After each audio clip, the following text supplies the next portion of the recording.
ओशो जी के एक प्रवचन में एक आदमी एक सन्यासी का प्रवचन सुनने गया। ब्रह्म चर्चा हो रही थी, ब्रह्म के बारे में, निराकार के बारे में बहुत बहुत चर्चा हो रही थी। और इतने में कोई सेठ आ जाते और उनको कहते कि आइए आइए आइए सेठ जी, आइए आइए। ब्रह्म चर्चा रुक जाती और कहते बैठिए, कुछ लेंगे, चाय या कुछ। और फिर घोषणा भी कर देते कि इन्होंने 51,000 रुपये हमारे को दिए हैं। फिर थोड़ी देर में कोई कलेक्टर आ जाता, कहते कलेक्टर साहब आइए आइए आइए, भाई बैठिए। ब्रह्म चर्चा शुरू हो जाती और थोड़ी देर भी नहीं लगती तो इतने में कोई एसएचओ आ जाता, कोई और, जिन्होंने इनको बहुत बड़ा आश्रम बनाने के लिए दान दिया रहता। और इस तरह ये ब्रह्म चर्चा चल रही थी। उसने भी देखा कि ये कैसी ब्रह्म चर्चा है जिसमें 10 शब्द निकलते हैं और उसके बाद कोई ना कोई आ जाता है और ब्रह्म चर्चा रुक जाती है और उसी की तारीफ और उसी की बातें शुरू हो जाती हैं। हर 2-4 मिनट में, 5 मिनट में इसी तरह चलता रहता।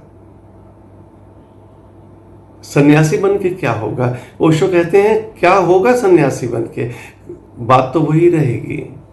वहां भी थोड़ा बिजनेस करते थे, ये भी बिजनेस ही है, ये भी पैसे कमाने का धंधा है, जेब भरनी है। तो फिर कहना ही पड़ेगा कि सेठ जी आइए बैठिए, और सबको बताना पड़ेगा कि सेठ जी ने क्या दिया क्या नहीं दिया, और कलेक्टर साहब ने इजाज़त दी और जमीन दिलवा दी और आश्रम दिलवा दिया, या कुछ भी। करोगे क्या? भागने से क्या होगा? इसलिए ओशो कहते हैं संसार में भागो मत, जागो।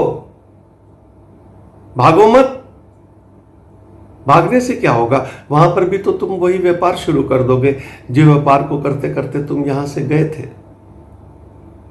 दुकान नहीं होगी, आश्रम बना लोगे। घर नहीं होगा, अपने शिष्य बना लोगे।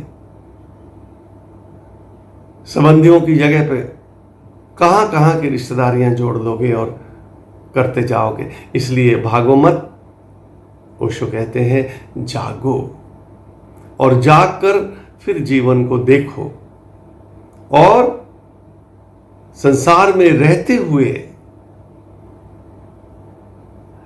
संसार को भोगते हुए तुम मोक्ष को प्राप्त हो जाओ।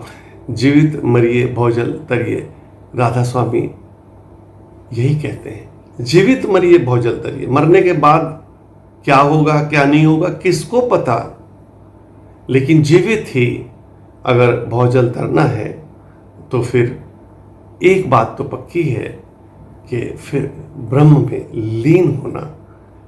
कहीं जाकर पहले पता करो, फिर वहाँ रहकर थोड़ी समाधि करो, ध्यान करो, सुमरन करो, और उससे आत्मज्ञान पैदा करो, और आत्मज्ञान से फिर उस प्रभु में लीन होना सीखो, उस आत्मा में लीन होना सीखो। यही जीवन है और यही जीवन का उद्देश्य है। इसलिए बजाय इसके कि कुछ ऐसा बनकर और सारी दुनिया को फिर कहना पड़े कि यहाँ बैठे वहाँ बैठे, इसकी जगह तुम अपने आत्मा का मनन करो, परमात्मा का मनन करो, निराकार का मनन करो, और अपने जीवन को पहचानो। धन्यवाद।